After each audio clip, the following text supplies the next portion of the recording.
There are four very shocking scenes why the today protest that happened at the gate of the International Criminal Court, that protest was significantly important.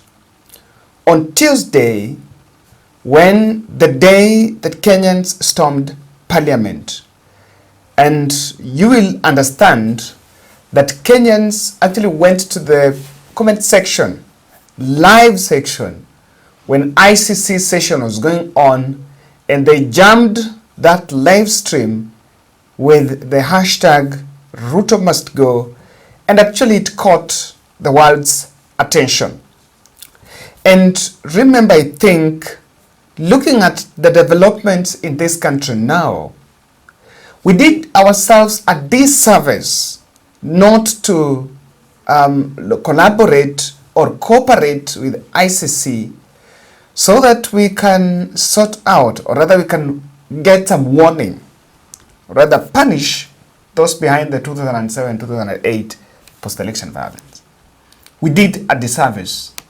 And even though we bribed our way out of it, there is every reason for the country, or rather for the ICC, to consider looking at the Kenyan situation. I will look at those four scenes and why I think the ICC needs now to rein in. Today, the video you're seeing here is protest in the ICC, Netherlands. And interestingly, the police are just going there with motorbikes, not motorbikes, with bicycles. You know, that is the means of movement in Netherlands. So they went there, were some handful of protesters there, and they were sending a message, and they were asking ICC to investigate. They were sending a message to ICC to have a spotlight on the Kenyan situation. And I totally agree with, I stand with those who are saying that we need to. There is a video I would want us to look at. And this is the video you're seeing here. This is the day protesters stormed Parliament. And exclusively you can see the number was huge. So police were shooting there. If you see police shooting in the air, people going down, shooting in the air, people going down and moving. And by the way, they entered through the gate. And so that is what transpired that same day. And when I looked at this film, I have re-examined, I've really observed this video twice. There is something that I think as the leadership of this country, Kenya, we must really reconcile with, and we must agree with, that the act of the people storming the Parliament and in their numbers is just supposed to tell us, it was a clear message that we just need to find a way of reconciling the nation, because the movement is unstoppable. And what started as anti-finance bill protest is morphing up into something else, and that is why I believe that now it has taken, it's very important for a second thought to come. So I want us to look at these two incidences, these four incidences. The first one is, look at this guy. This guy was captured in a video in Mombasa, and he was carrying a gun. All along since the protest started, the protest has been peaceful, and there have been no single incident where you are seeing someone carrying a gun. In fact, the protesters have been, they were going carrying the flags and Kaluma, so that they smear there when they are tear gassed. They were carrying flags, singing the national anthem, and of going protesting against finance bill and any other aspect on that bill, different clauses in that bill. But the protesters have been peaceful. Now, I've tried to ask that gun that gentleman is carrying, if you look at this video, that gentleman, you may want to think, is he a police officer? The answer is no. The answer is no, because even the people, there's no way he can be a police officer and he's the only one carrying it.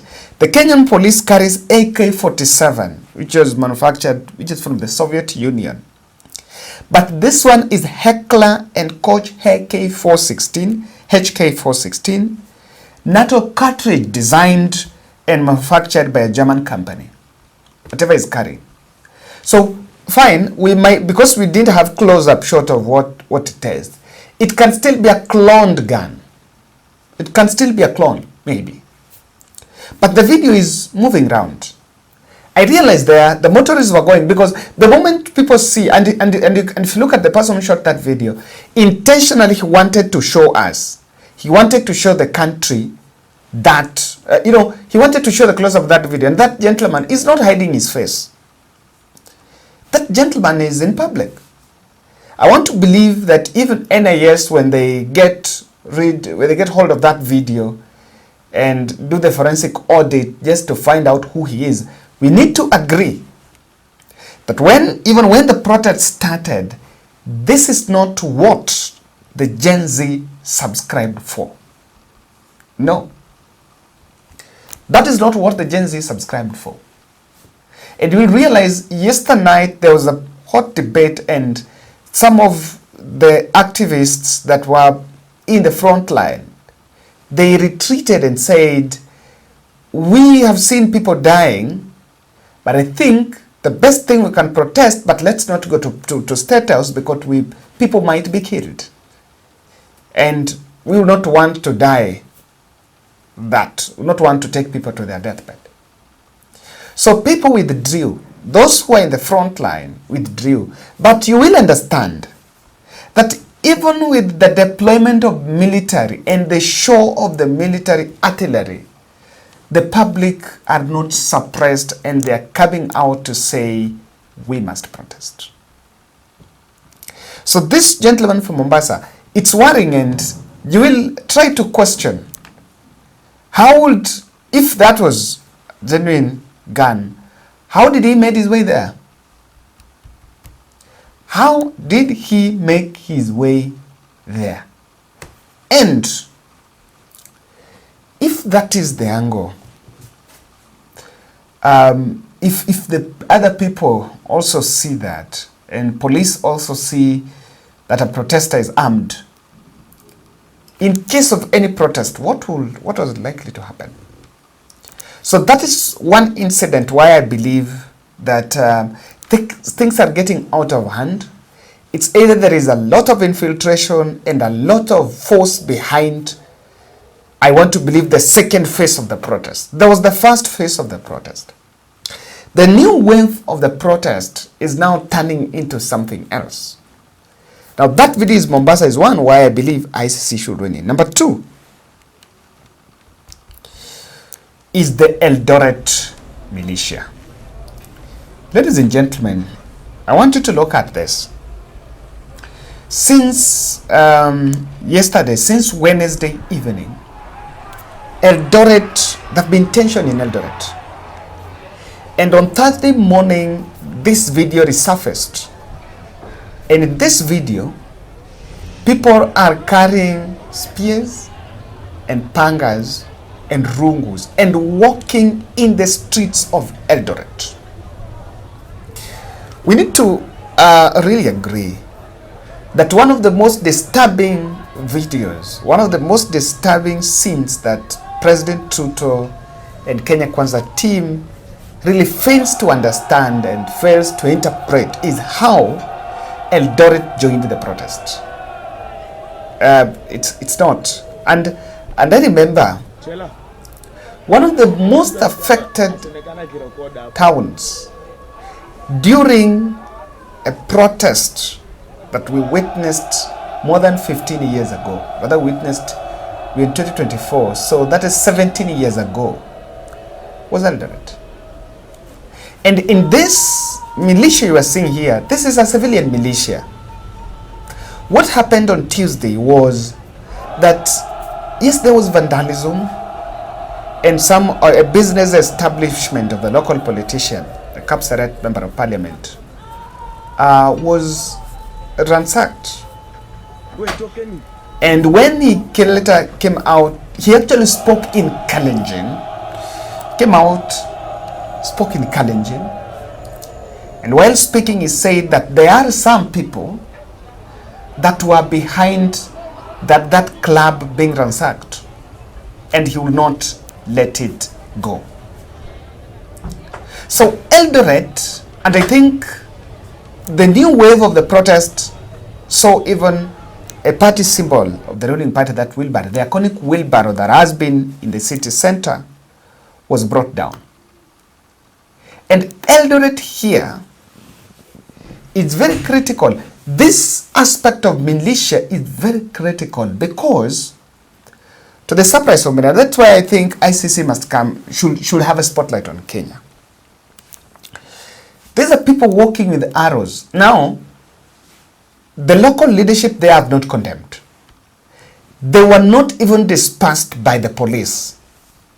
So is it an arm of, and what they are saying here is that it is a group that were consolidated to repel those people who wanted to protest in Eldoret. Of course, there was still protest. But apparently, I believe the country has security apparatus. This country has the police. And even we used military. The use of a civilian militia in Eldoret is not something that should be taken lightly.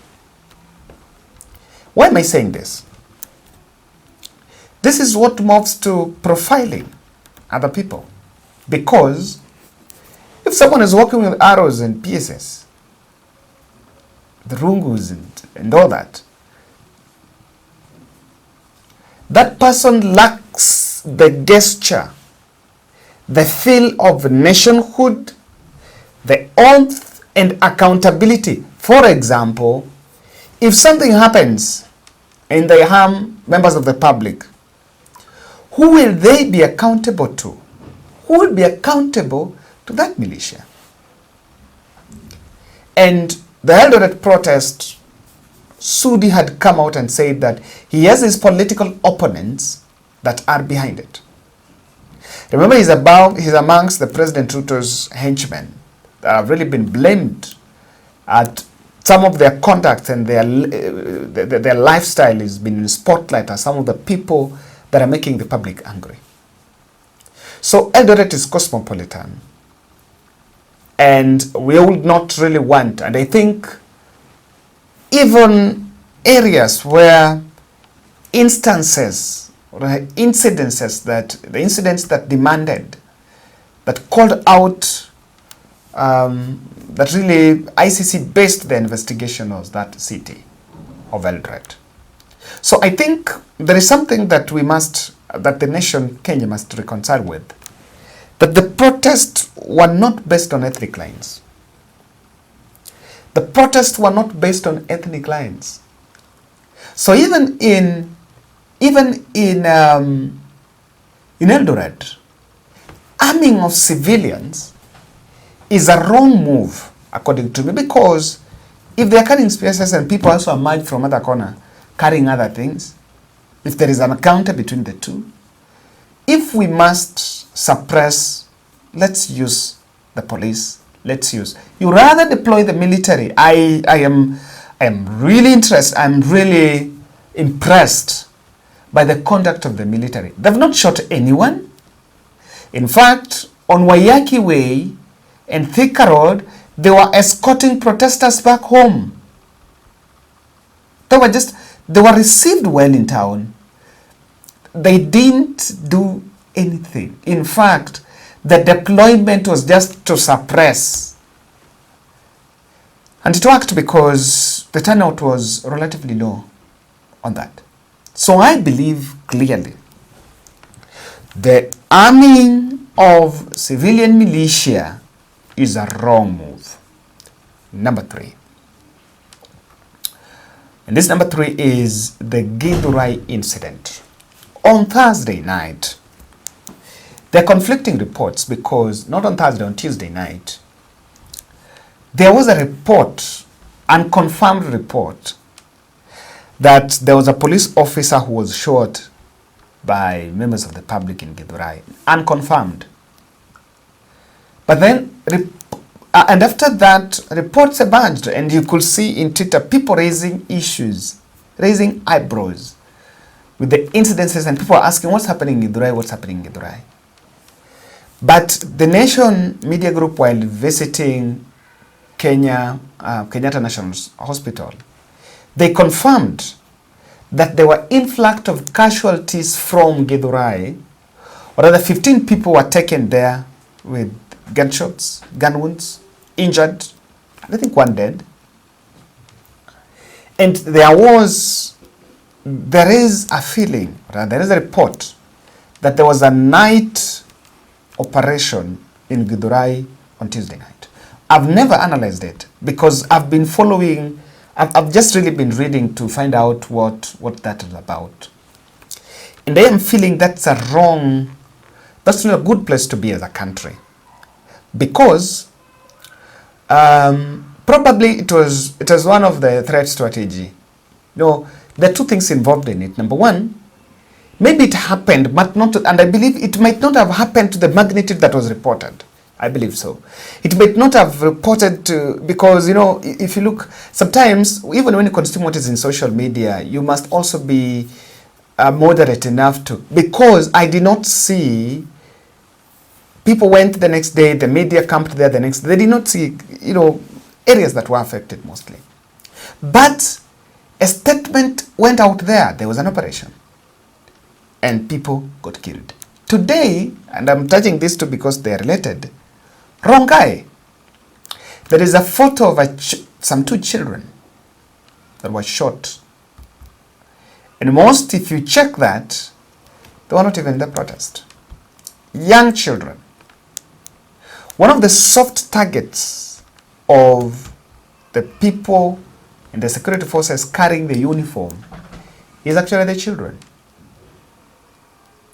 So I believe it is time to think through this, because even in Nairobi here, on Tuesday, humanitarian aid, a doctor who was attending to some injured protesters, Dr. Margaret Oyuga, was also shot and succumbed.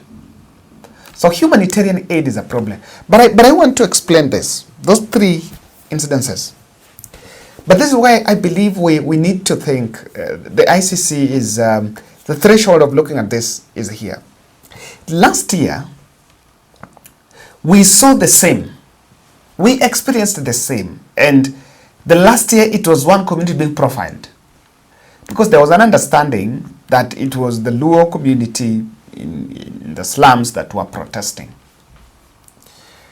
So, and not even about that. In fact, what the 2024 protests have actually exposed is, it is not true that last year it was only pro-Raila team that were protesting. Even last year, there could have been protests. In fact, those people that were around Raila convoy in 2023, there are some of these people that were in town. Yes.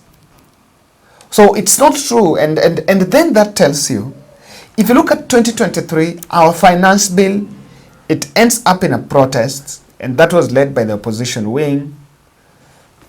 The government went and got into some dummy talks that never materialized. The cycle is still back, and we are again back in a protest. So we must call the house in order. I think that's why I'm looking at this. And why? And why do you think the ICC should focus on? What are the areas they should focus on? For me, I'm looking at these three strategic areas, or why they should actually come in. Number one, there is a clear point of local political rivalry that has infiltrated what was genuinely a good cause. I agree. The cause was a genuine cause. The Gen Z and the people that were talking in Twitter, they came out on Tuesday. But some of these scenes are now more scaring. And there is an issue of some politicians, local politics, squaring out their issues with this protest. It is widely infiltrated. Someone is putting a spotlight on Nyeri, that a shop belonging to a politician there, a supermarket belonging to a politician there was actually torched, people stole, and no government establishment was hit. Not even the office of the governor, no office. And in fact, there was no police presence in Nyeri when that happened. And so people are saying that in some areas, the police were complicit and what looked like executing some raw orders. So that is one area. And if you look at what happened in Rongai, look at Nyeri, look at Eldoret. Eldoret is merely now, what started as an organic protest is moving up into something else. And that is why it should be investigated. In fact, the Kenya Kwanza team should drop that line of looking for, I don't know who and who's sponsoring the protest. If there was someone who was sponsoring the protest, then that sponsor has depleted it. The person who are now taking the new wave of the protest are the Kenya Kwanza within themselves. Yes, the president must look left, right, and center and ask his team, who is behind this? You people. Ask the people around you, because some of these things now that do not need an outsider. They need an insider. The other aspect is some powers are complacent and there is no international protection.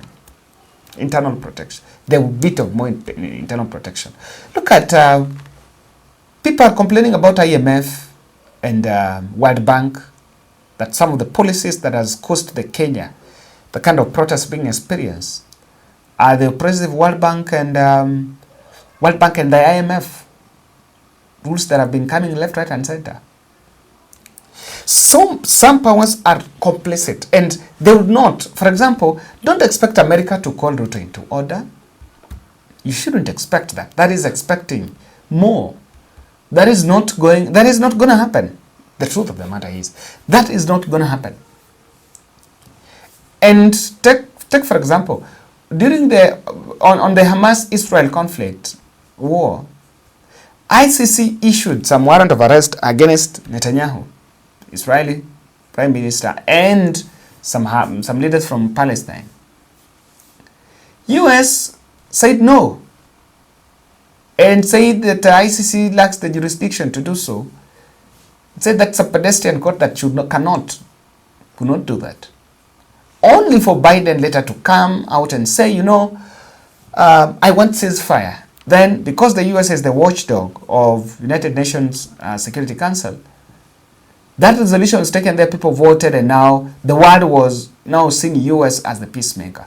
And I agree with those who are saying the IMF and the World Banks, they are causing fire in some countries. They do bring fire that they cannot put down, but cannot put off. That balance in America is not there. In fact, even the local, someone will say, and I need to really expound on this. The alternative to ICC is the local, is our courts. But let me just ask, do you believe our judiciary will be able to manage to issue orders if today there were orders against deployment of military, but the government defied those orders, and AG, hit back at, I think Attorney General went back to court and told court that the approval by Parliament is that okay, the military deployment is in the right direction. And despite of a statement and an order from the judiciary for those responsible to stop the illegal abductions of protesters, and in fact calling for release of detainees that had participated in the protest, that has not been effected. And if the courts here are supposed to try some politicians, you will never see some of those politicians going to that court or even appearing for a session. So the capacity, our local capacity to address some of these issues is not there. And that is why it is very significant, and I agree with the call for ICC to have a spotlight on the Kenyan situation. Ladies and gentlemen, that is my take, and let's meet in the next. Thank you.